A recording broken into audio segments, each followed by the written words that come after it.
Hello everybody, je suis de retour. Revenez très vite. Revenez très vite, s'il vous plaît. Nous avons eu le téléphone, c'est juste éteint comme ça.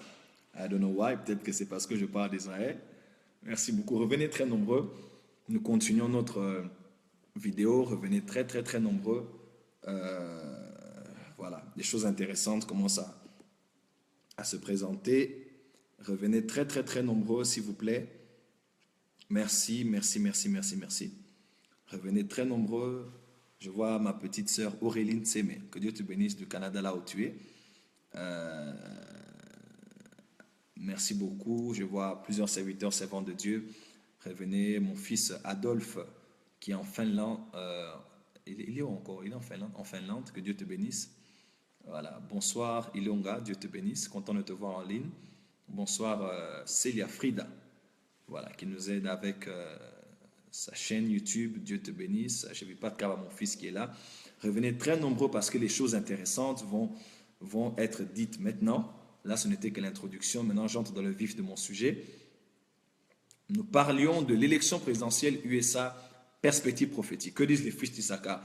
Quelle est notre lecture sur ce qui se passe maintenant? Alors, revenez très nombreux. Nous étions un peu de 600. Revenez, je vous attends. Patcar va content de te voir. J'espère que tu es bien rentré avec ton épouse. Merci beaucoup. Revenez très nombreux. Très nombreux, revenez. Oh, hello, à partir de Bujumbura, Dieu te bénisse. Tout Redemption Voice, je vous salue. Dans une minute, je reprends ma vidéo. Merci beaucoup. Revenez très nombreux. Nous sommes là, merci beaucoup. On est en perspective prophétique, hein? On est en recherche, investigation, analyse, voilà. Merci beaucoup, revenez très nombreux. Nous étions un peu de 600. J'ai besoin que vous soyez très nombreux. Là, dans une minute, on commence. Voilà, les aigles sont là. Merci beaucoup. Voilà, merci beaucoup. J'annonce à tous les Gabonais que je suis au Gabon la semaine prochaine à partir du jeudi. À l'église Maison du Bâtisseur du pasteur Luc Ondias. Je suis au Gabon pour un temps de parole et de puissance. Ne manquez pas, tous les Gabonais.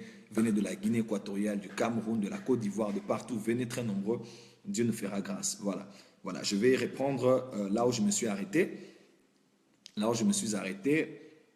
Voilà. Netherlands aimerait vous accueillir. Je serai là bientôt. Comme je vous ai dit, rien ne me manque pour être en Europe maintenant. Faire aussi mes tournées, prêcher aussi. Mais je suis trop occupé à m'occuper de mon pays. Voilà. I'm very busy with my country. Voilà. Je viendrai dans vos pays, je viendrai en Europe, aux États-Unis, mais je suis trop occupé de m'occuper.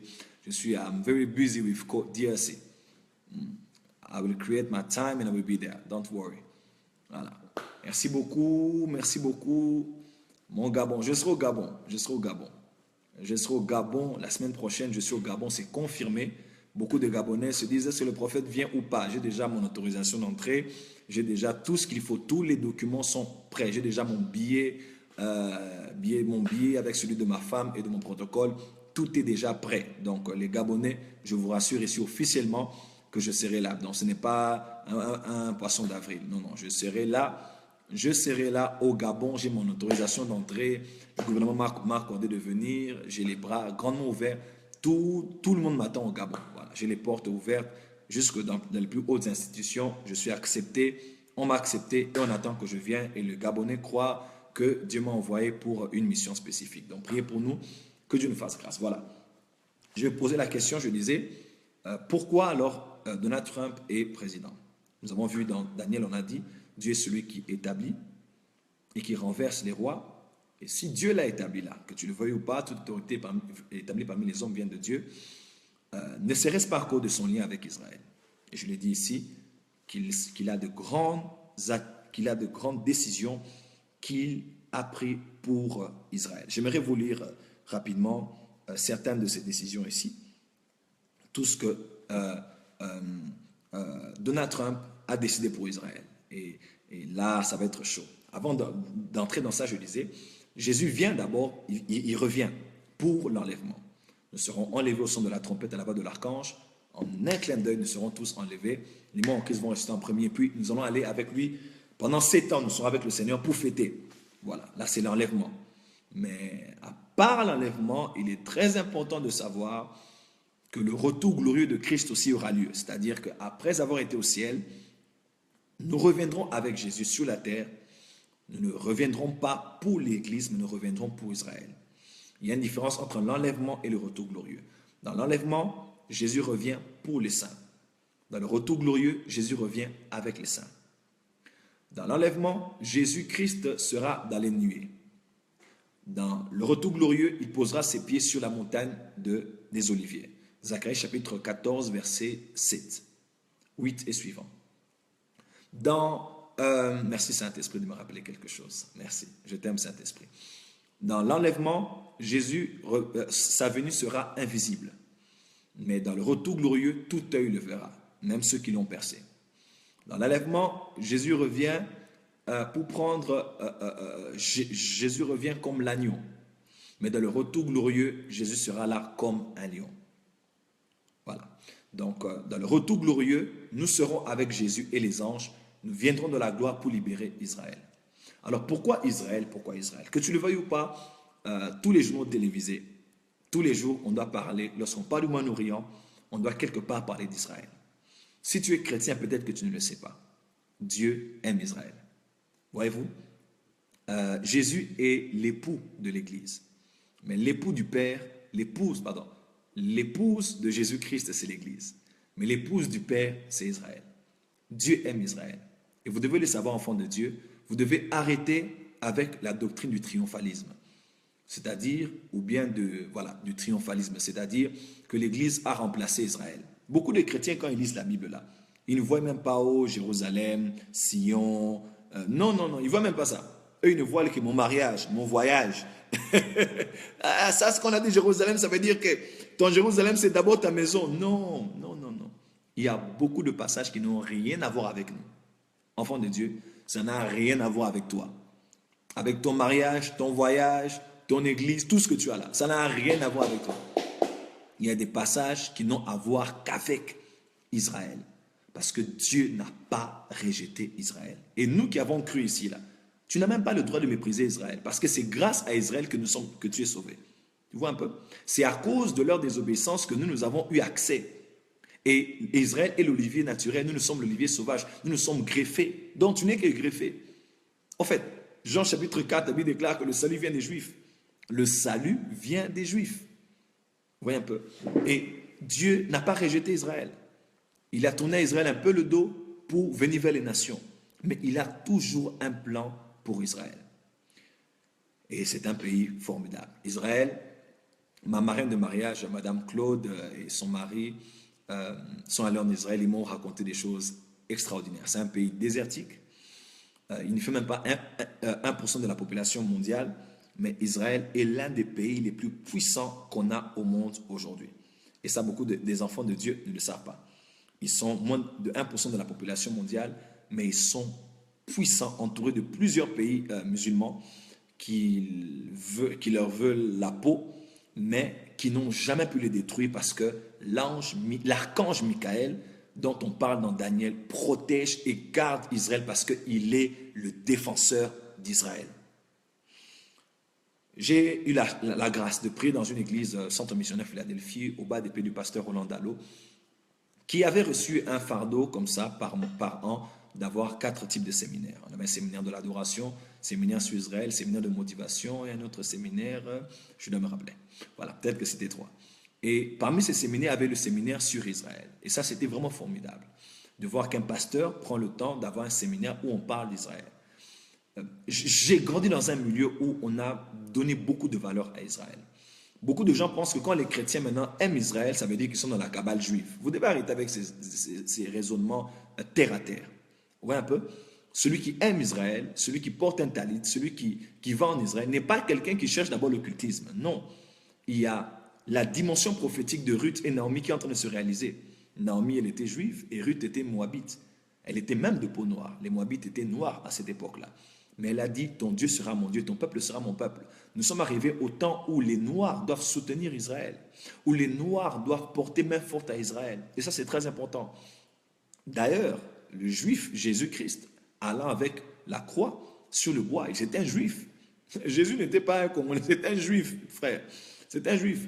Et son bois a été porté par Simon de Cyrène. Vous voyez un peu? C'était un noir. C'était un noir d'Afrique du Nord. Le temps est arrivé où Dieu veut. Voilà, quand je parle de ça, beaucoup de gens disent parle de la RDC. Ça, c'est vraiment, c'est terrible, quoi, enfant de Dieu. Vous voyez un peu? Parce que beaucoup de chrétiens ne savent pas.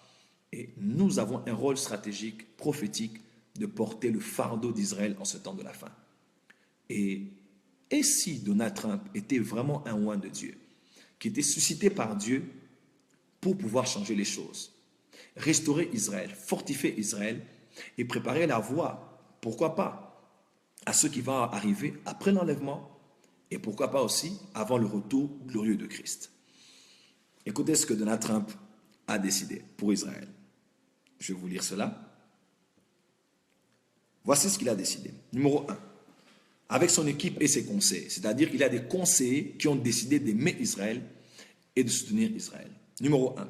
Le transfert de l'ambassade des USA de Tel Aviv à Jérusalem. Ça, c'est un coup pour les Américains. 2. La reconnaissance de facto de Jérusalem comme capitale d'Israël. Il leur a dit, Palestine, nada. Il a dit, c'est Jérusalem qui reste la capitale éternelle de Dieu. Ça c'est fort. Enfant de Dieu. Ne regardez pas que non, moi j'aimais Hillary, moi j'aimais Trump. Non, c'est au-delà de nous. Les chrétiens, nous devons réfléchir un peu. Un homme qui pense comme ça ne peut pas être du diable. Même s'il est du diable, il faut se poser un peu la question, pourquoi a-t-il décidé tout ça par rapport à Israël? Numéro 2, l'arrêt de toute donation américaine au Conseil des droits de l'homme de l'ONU en raison de son hostilité à l'encontre d'Israël. Vous imaginez un peu? 4. Une lutte judiciaire contre le gouvernement BDS et l'inscription de celui-ci comme une organisation antisémite. Ça, c'est grave. Encore, le rejet des pressions extérieures occidentales exercées sur Israël ainsi que de toutes les solutions imposées à l'État juif. Vous imaginez? Encore, un soutien sans concession à Israël dans sa politique diplomatique et sécuritaire. Sans concession. Donc, il va s'imposer comme président et vous connaissez. Et si Dieu voulait qu'il y ait quelqu'un de comme ça, qui n'est pas dans le système, qui est dur, qui décide, qui est imprévisible, pour faire les choses comme elles sont en train de elles vont se présenter. Une volonté manifeste de lutter contre le programme nucléaire iranien et d'isoler cette nation. Imaginez-vous un peu. Et enfin, ce qui constitue sans aucun doute une réelle rupture, la reconnaissance du bien fondé de la souveraineté israélienne en Judée-Samarie, suivie d'une opposition officielle au discours pernicieux qui accuse l'État juif d'occuper illégalement des territoires qualifiés improprement de palestiniens. Waouh! Et si ce n'était pas pour ça? Et si c'était par exemple pour ça que Dieu l'avait mis président des États-Unis, en cette époque critique où Israël se retrouve sans force? Et si c'était quelqu'un qui était venu réveiller Ruth la Moabite, qui allait s'attacher à cette juive qui a presque tout perdu en des temps comme ceci? Enfants de Dieu, les élections des États-Unis sont au-delà de nous, au-delà de tes préférences, au-delà de la tête de quelqu'un que tu aimes ou bien que tu n'aimes pas. Et si c'était Dieu qui l'avait choisi? Le docteur Lance Wallnau est l'un des hommes de Dieu qui a prophétisé ouvertement que Donald Trump sera président des États-Unis. Il a même écrit un livre, Le candidat du chaos. C'est un livre que vous allez trouver en anglais sur Kindle, sur Amazon. Le livre est déjà vendu à des milliers de copies. Il a dit, Dieu lui a dit, regarde, le 45e président des États-Unis, c'est qui? C'est Donald Trump. Et le chapitre 45 d'Ésaïe, Dieu parle de son oint Sirius. Et Sirius a été utilisé par Dieu pour ramener les Juifs. Comment? Pour ramener les Juifs dans leur terre. Et c'est même lui qui a été à la tête de l'encouragement, du soutien, du rebâtissement du mur par Néhémie. Et si le mur qu'il voulait bâtir au niveau du Mexique avait un lien prophétique avec le mur que Néhémie a construit. Il y a des murs partout. Il y avait le mur de Berlin, il y a un mur au niveau de la Chine qui sépare la Chine et puis la Mongolie. Il y a des murs partout. Les gens critiquent le mur. Et si ce n'était pas un signe prophétique, par exemple, beaucoup de gens vont dire, non, prophète, non, il faut d'abord que tu nous dises si c'est ça ou c'est pas ça. Non, le prophète ne vient pas que pour vous dire les choses noires et blancs. Le prophète vient aussi pour vous faire réfléchir prophétiquement. Et si ce n'était pas le cas? Cet homme est un pro-israélien et ce serait le premier président des États-Unis ou bien du monde, d'un monde moderne et puissant à offrir un soutien aussi poignant à la nation de Dieu que l'on appelle Israël. Israël est la nation de Dieu. Mes frères et sœurs, quand Jésus dit par exemple, il dit j'avais faim, vous ne m'avez pas nourri, j'avais soif, vous ne m'avez pas donné à boire, j'ai manqué des vêtements, vous ne m'avez pas vêtu. Vous pensez que Jésus parlait de qui?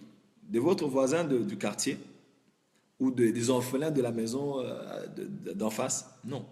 Jésus parlait de ceux qui feraient de ces choses à l'un des siens. Jésus parlait des Juifs. Ce verset ne concerne pas d'abord l'Église. Ce verset les chrétiens sont en train de tout mélanger. Ce verset ne concerne pas d'abord les chrétiens.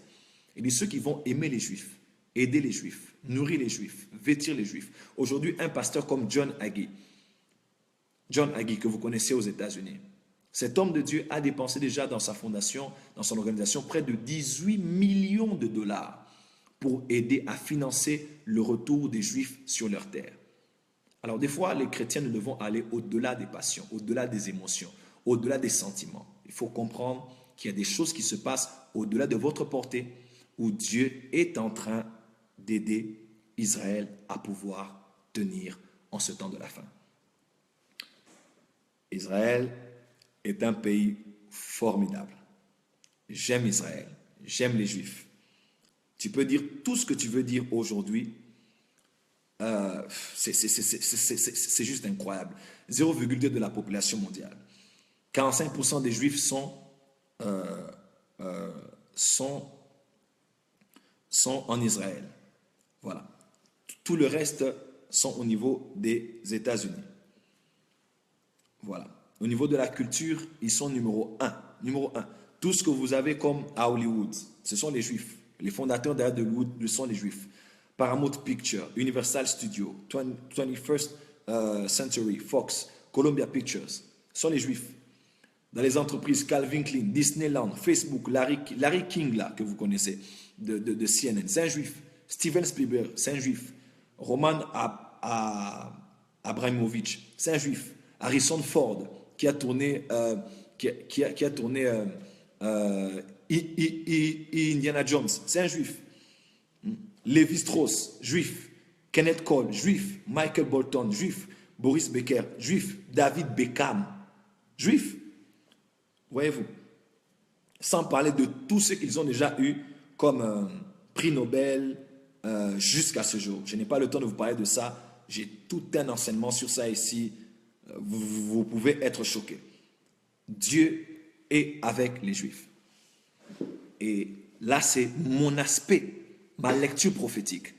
Dieu a certainement gardé cet homme et l'a mis là où il l'a mis pour qu'il soit une aide et un soutien pour Israël. Je vous raconte une petite histoire de ce qui est en train d'arriver. Avant l'élection du Premier ministre Benjamin Netanyahu, j'ai eu à dire à l'église prier parce que cet homme doit passer. Dieu a un plan pour lui et j'ai eu à dire même à notre église que c'est Benjamin Netanyahu. Dieu m'a dit c'est lui qui passera Premier ministre d'Israël.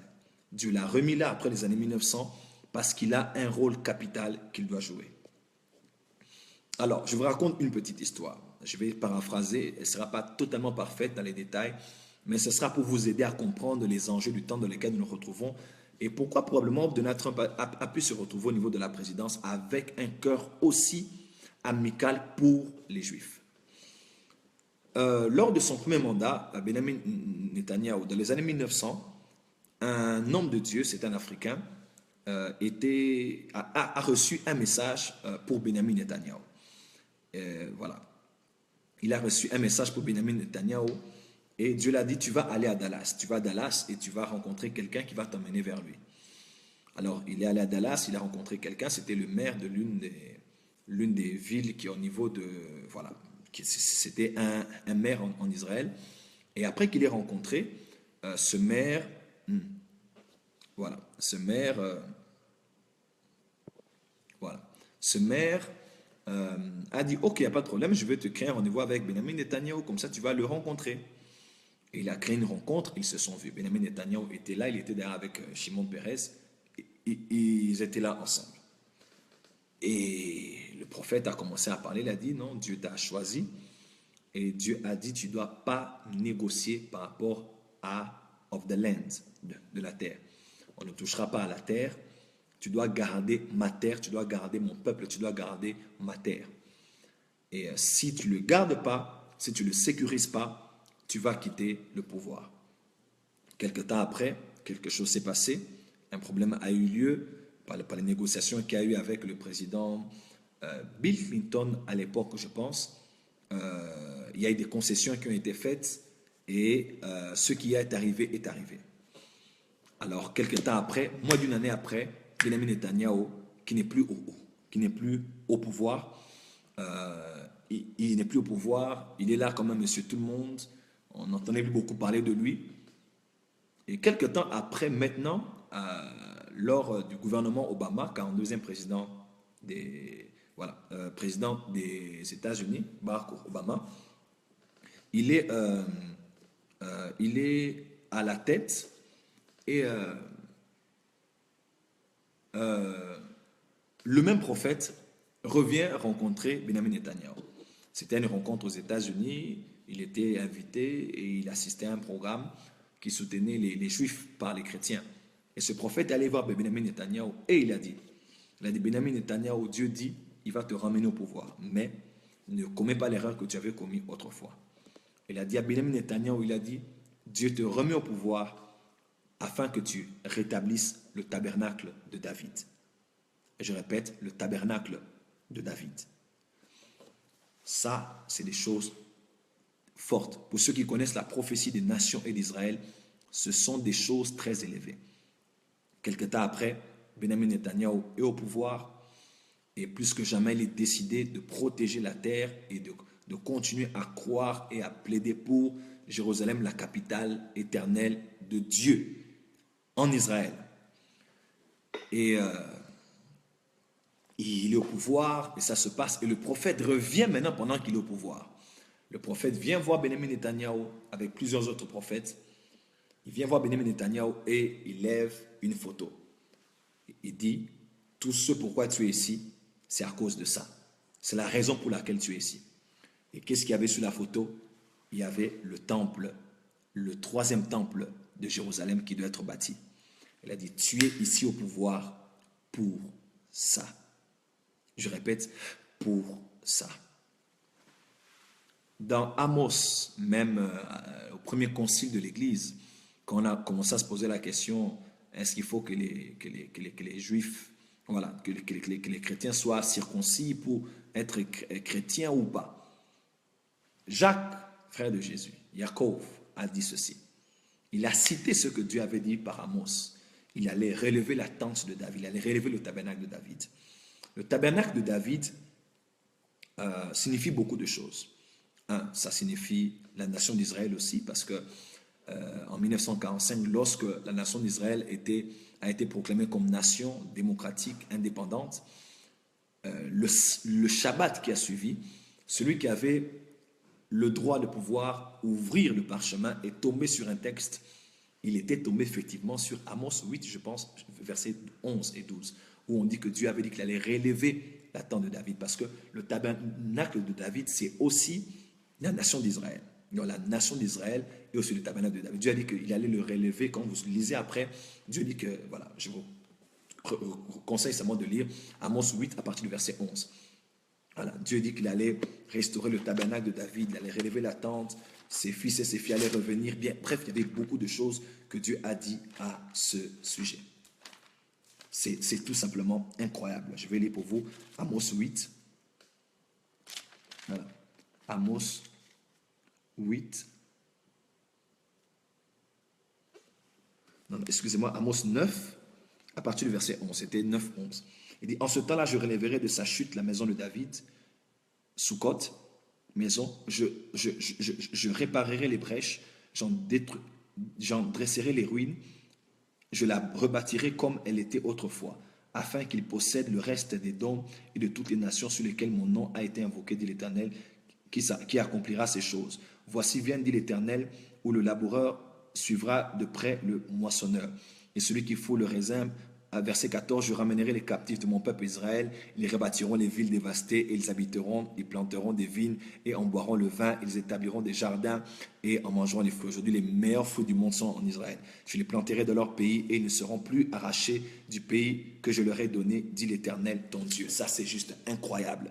Et le jour où la nation d'Israël était proclamée nation démocratique, le texte sur lequel ils étaient tous tombés, par hasard, ce n'était pas prévu, quand celui qui devait lire les prophètes a ouvert, c'est ce texte qu'il avait lu parce que Dieu annonçait déjà que le tabernacle de David, c'était Israël qui était en train de être restauré.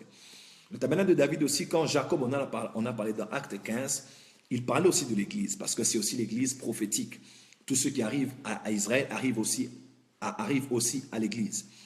Voyez-vous, quand Israël est rentré dans ces terres, Ézéchiel 36, Ézéchiel 37, beaucoup de chrétiens aiment dire Ézéchiel 37, c'est seulement le vent de l'esprit. Non, c'est d'abord une prophétie sur Israël.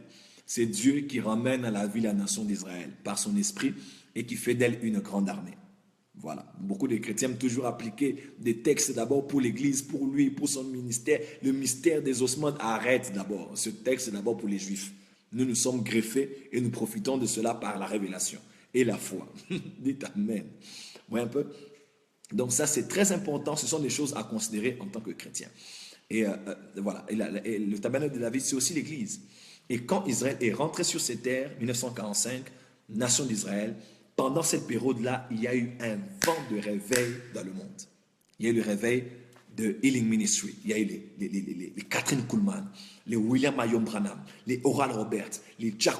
Tout le mouvement de la guérison divine, il y a eu des miracles impossibles se sont passés quand Israël est rentré dans sa terre.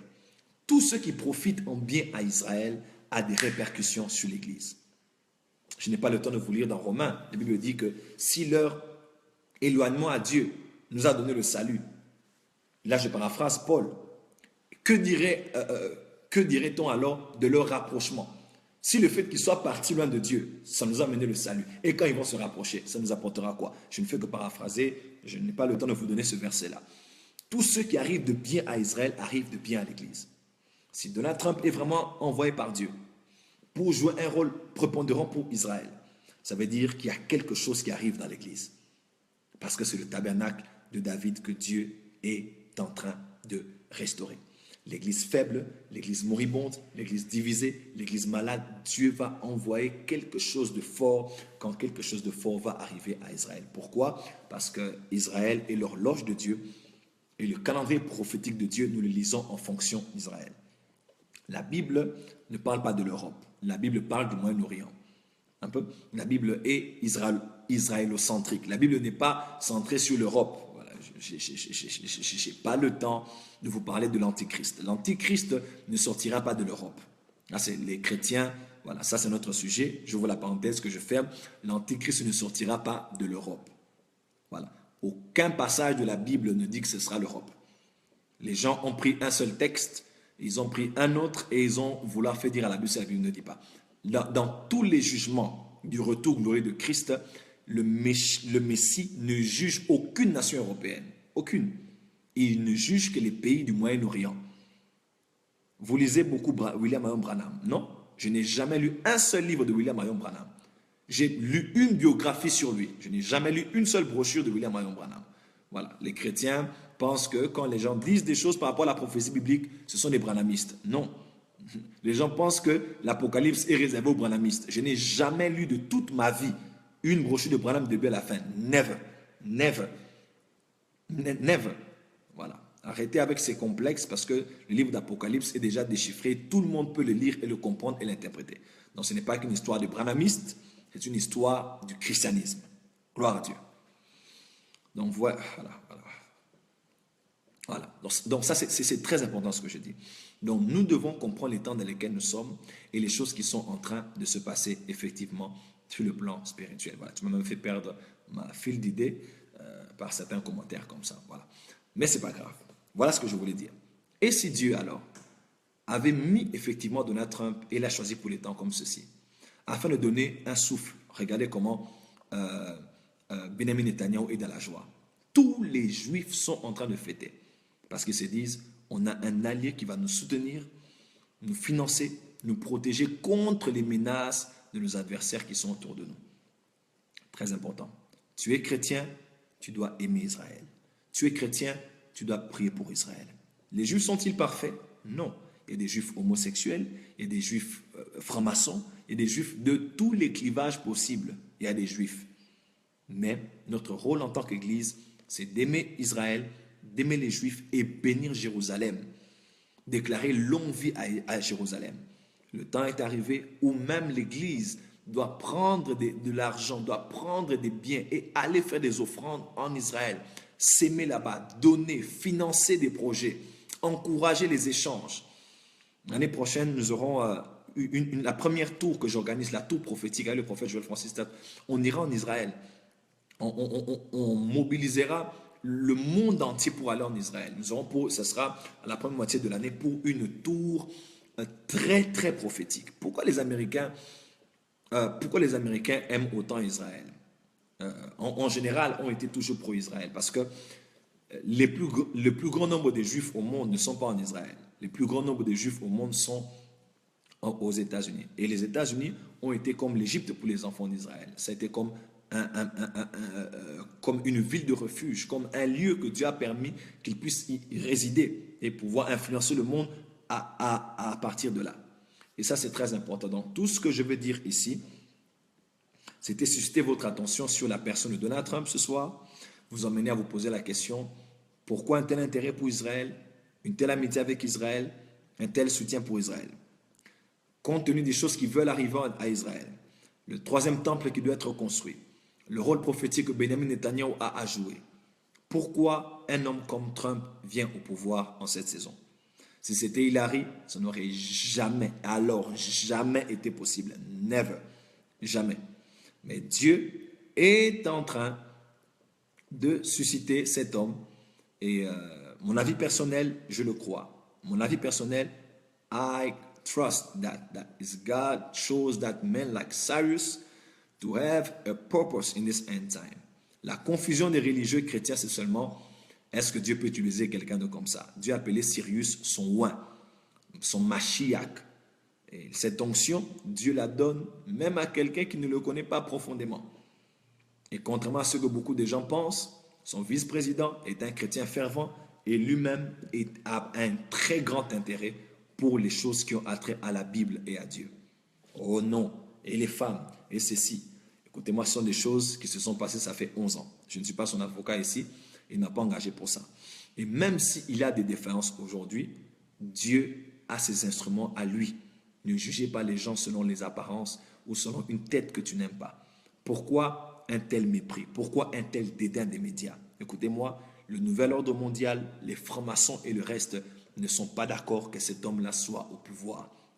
Parce qu'il a décidé de ramener Dieu de la Maison Blanche et de ramener les bases judéo-chrétiennes à l'épicentre du développement économique, culturel, éducatif et dans tous les domaines dans les États-Unis. Donc, enfants de Dieu, c'est très important que vous puissiez considérer ces choses jusqu'à un tel niveau.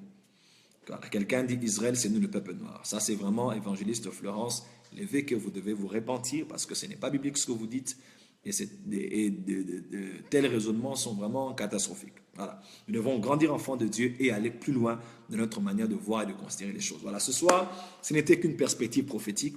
Que disent les fils d'Issachar? Donald Trump, président, quel lien avec Israël? Pourquoi un étant comme ceci doit-il être ami avec Israël? Ne serait-ce pas Dieu qui est en train de nous montrer qu'il a suscité quelqu'un qui va épauler Israël? Ce n'est qu'une question, ce n'est pas une affirmation. C'était pour vous faire réfléchir prophétiquement. Faire des affirmations, je peux le faire. Mais je veux emmener un peu les chrétiens à réfléchir parce que des fois, nous sommes trop dans l'ostentatoire, dans la passion et dans ce que nous voyons. Mais nous ne réfléchissons pas beaucoup à la lumière des Saintes Écritures et des temps et des saisons. Qu'est-ce qui est en train de se passer finalement au fond des choses? Voilà. Sois béni, soyez bénis, soyez bénis, soyez bénis, soyez bénis, soyez bénis. Voilà, beaucoup de gens ne veulent pas que je suive les commentaires. Je ne sais pas comment je vais faire, mais c'est pour moi un plaisir de vous voir. Je vais répondre à 2-3 questions. Rapidement, à chaud, je prends 2-3 questions, je réponds et nous allons clôturer ce soir. Voilà. Concernant le sujet, s'il vous plaît. questions, 2 ou 3 questions concernant le sujet et je vous réponds volontiers. Ce n'est qu'une perspective prophétique, ce n'est qu'un moment de réflexion. Nous réfléchissons. Ce n'était pas un enseignement, c'était une réflexion. Je voulais réfléchir un peu avec les chrétiens, parce que nous, les chrétiens en général, vous insultez les gens, vous critiquez les gens. Des fois, il faut se poser la question pourquoi telle chose s'est passée. Au-delà de la passion, il faut un peu de réflexion et surtout d'inspiration. Et beaucoup encore de révélations. Voilà. Y a-t-il une question? Y a-t-il une question? Une question concernant le sujet, je vais répondre volontiers.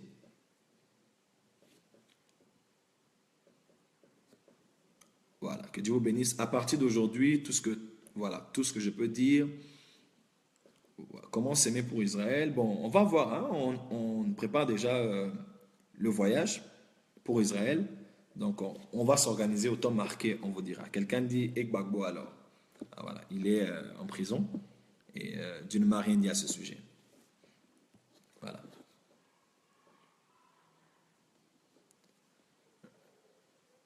Je vis aux USA et vous venez d'ouvrir les yeux sur le vote présidentiel. Merci, je vous en prie. Comment s'aimer pour Israël? On va voir comment organiser ça. La source de ton message, c'est le Saint-Esprit. Hilary est-elle toujours en vie? Oh my God. Voilà. Merci, Dieu vous bénisse aussi. Ma petite fille Karel, Anaïs, Dieu te bénisse. Pourquoi la plupart des prophètes ont prophétisé le contraire? Je ne suis pas Dieu, je ne suis pas leur proche, leur ami, mais je veux juste vous dire que le prophète Tibi Joshua est un prophète authentique de Dieu et il serait très irrespectueux que beaucoup de chrétiens commencent à raconter n'importe quoi au sujet de cet homme de Dieu. Je n'étais pas là quand il a prophétisé, je n'ai pas entendu la prophétie qu'il a donnée, qu'elle soit fausse et que ce qu'il a dit ne s'est pas accompli.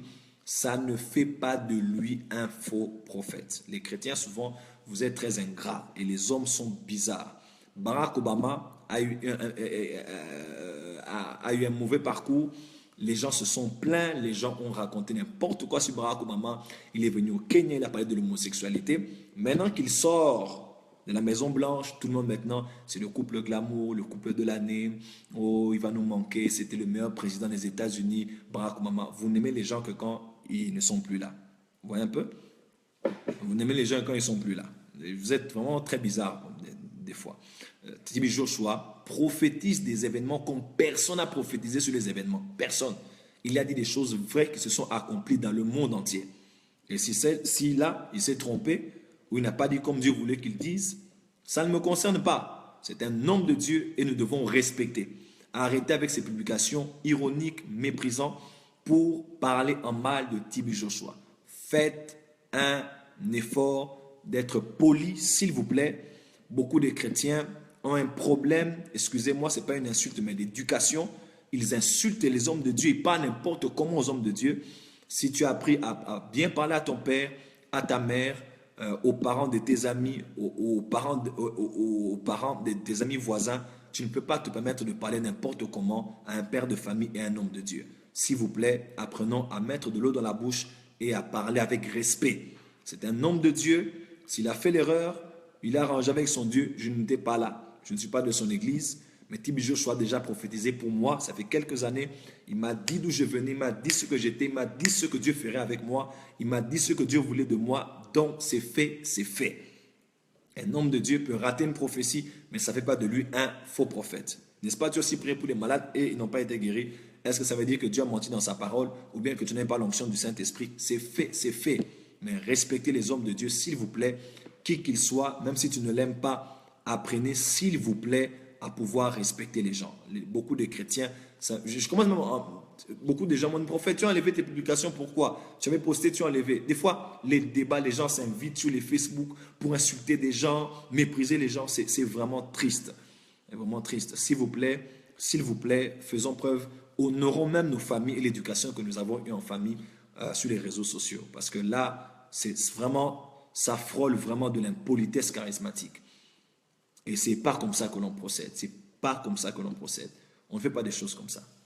On ne fait pas de choses comme ça. Les gens maintenant commencent à insulter Branham. Oh, le prophète Branham, d'ailleurs, il a menti. Il avait dit qu'Hillary allait passer. Branham a dit quel jour que c'était Hillary. Quel jour William Marion Branham a dit que c'était Hillary. Vrai prophète de Dieu authentique. Quel jour il avait dit que c'était Hillary. S'il a parlé d'une femme, ça veut dire qu'il a dit que c'était Hillary. Les gens comme ça, vous êtes souvent méchants. Pourquoi? Il est dans la tombe, il est déjà dans la gloire de Dieu là-bas, dans la gloire du Père. Pourquoi vous allez dire que, oh, William Marion Branham, les branhamistes, regardez, répentez-vous. Les branhamistes, laissez les branhamistes tranquilles. Parce que parmi eux, il y a aussi des gens qui voient le ciel. Hein? Laissez les branhamistes tranquilles. Branham n'a jamais dit que Hillary allait être présidente. Ça peut être Michelle Obama, ça peut être n'importe quelle autre femme qui peut se présenter après. Donc les chrétiens, en général, vraiment, s'il vous plaît, hein, mon conseil, si vous avez l'habitude d'insulter les gens, même dans les commentaires, respectez s'il vous plaît et faites preuve, honorez vos parents par la bonne éducation, par votre manière de parler et de vous présenter. Voilà. Donc s'il vous plaît, c'est une manière de déshonorer vos parents. Tu déshonores ton père, ta mère, tes frères et sœurs, tout le travail qu'on a fait à la fin, même à l'école. Il y a des gens comme ça qui insultent des gens sur Facebook, n'importe. On ne dit pas des choses comme ça, enfant de Dieu. Alors, on ne dit pas des choses comme ça. Il faut savoir qu'est-ce qu'il faut dire devant les gens. C'est très important. Voilà.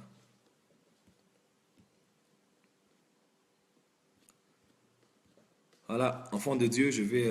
voilà, deuxième, troisième question et je clôture. Voilà. Est-ce qu'il y a un lien prophétique entre Israël et l'Afrique, politiquement parlant, au-delà de l'Église de Dieu? Oui. Je vous conseille de suivre Que disent les fils d'Issachar. Tapez Que disent les fils d'Issachar, prophète Joël Francis Tatou, Prophetic Sunday. Il y a la première partie et la deuxième partie. La première, je parle d'Israël. La deuxième, je parle de l'Afrique. Donc, vous allez beaucoup aimer ce message-là. Un rabbin juif était là lors de mon deuxième message là. C'était terrible. Le troisième temple qu'ils vont construire, ça sera un lieu de culte des Juifs où les chrétiens peuvent y aller aussi adorer. Oui, ça va arriver comme ça. Zacharie 14. Tous les peuples de la terre viendront adorer là-bas. Et ceux qui n'iront pas, la pluie ne tombera pas sur eux. Voilà. Mais vous serez où au Gabon? Je serai au Gabon. Vous allez voir sur ma page Facebook demain. Voilà. Voilà. Sur la page Facebook, vous allez voir tous les détails. Même sur ma page, allez chercher, vous allez voir. Je suis au Gabon. La semaine prochaine, j'ai mon autorisation d'entrée. Tous mes papiers sont en ordre. Je suis au Gabon next week. Ça va être chaud au Gabon. Voilà. Merci beaucoup. L'adresse, vous aurez toutes les adresses prêties. Dieu te bénisse. Voilà. Merci beaucoup. C'était un plaisir de vous servir, de réfléchir avec vous. J'espère que j'ai eu les mots qu'il fallait pour m'exprimer. Je voulais juste vous donner de réfléchir. Je vais continuer demain. Voilà. Tu insultes trop, pourquoi? Je ne sais pas de quoi vous êtes en train de... Qu'est-ce que vous racontez là? Je ne sais pas si j'ai insulté quelqu'un ici. Voilà. Des fois, les gens ont des réactions très intéressantes. Voilà. Dieu vous bénisse. Quelle différence entre un fait et une prophétie? Un fait, c'est ce que tu constates. Et une prophétie, c'est ce que Dieu annonce. Voilà. Je serai bientôt... Que dit le fils Zachar? Waouh! Ah, d'ailleurs, c'est mon fils... Adolphe qui m'a interprété. Oh, tu me manques mon fils, sois béni. Voilà, c'était juste pour vous une petite soirée de réflexion. La première partie, demain, on va encore aller en profondeur. Je crois que Dieu nous aidera à avancer. Aimez Israël, nous bénissons Israël. Shabbat Shalom, nous bénissons Israël, nous bénissons... Papa, avez-vous une église à New York? Pas encore. Merci pour la prophétie. Je reçois. I receive it. Merci beaucoup. Oh, Naomi, Sabine, Amel. Merci, servante de Dieu, content de te voir. Toutes ces années, tu as toujours été là en train de me suivre. Ça m'encourage beaucoup. Merci beaucoup. Voilà. Dieu vous bénisse. Quelqu'un m'a écrit, prophète, qu'est-ce qu'on peut faire pour s'aimer? Les gens, je ne sais pas qu'est-ce qui se passe, mais les gens sont en train de s'aimer dans notre ministère. Je n'ai jamais vu ça. Depuis que je sers Dieu, je n'ai jamais vu ça. Beaucoup de gens m'écrivent, prophète, j'envoie l'argent où notre application, c'est prophète Joël Francis Tatou, Google Play Store, Apple Store, téléchargez mon application prophète Joël Francis Tatou, allez là, on a écrit faire un don, vous allez voir par PayPal pour pouvoir envoyer votre sémence. Quelqu'un hier a envoyé 1000 euros, 1000 euros. Elle dit, prophète, j'ai à cœur avec mon épouse, on envoie 1000 euros, que ton Dieu se souvienne de nous. J'ai dit, Seigneur, je ne sais pas vraiment, bénis ces gens, parce qu'ils ont à cœur de nous soutenir. Et quand vous nous soutenez comme ça, nous soutenons aussi les veuves ici, les orphelins, ceux qui sont à l'école, les universitaires. Donc, merci beaucoup pour votre générosité. Vous pouvez aussi le faire par Western Union ou MoneyGram. Écrivez-moi en inbox Facebook, on vous donnera tous les détails sur quel nom, ville et consort, comment envoyer même demain sur Western Union ou MoneyGram. Merci beaucoup de croire en nous et de nous soutenir. Prophète, l'enlèvement n'aura-t-il pas lieu avant la construction? Bien évidemment, bien évidemment. L'enlèvement aura lieu avant la construction du troisième temple. Mais bon, avant la construction. Parce que la construction du troisième temple aura un lien avec l'apparition de l'Antichrist. Ce sera pendant les 7 ans. Vous êtes un exemple pour cette génération. Merci beaucoup. D'où tirez-vous votre connaissance? De la parole de Dieu. De la parole de Dieu. Quand mon secret, c'est ma relation avec le Saint-Esprit. C'est lui qui m'éclaire et qui m'enseigne.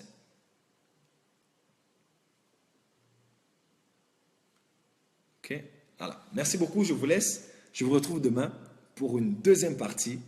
Élection USA 2016. Que disent les fils d'Issachar? On a parlé d'Israël aujourd'hui. Demain, on parlera d'autres choses. Sinon, je vous retrouve demain. Merci du fond du cœur de m'avoir suivi et pour votre soutien. Je vous aime au nom de Jésus-Christ. Amen.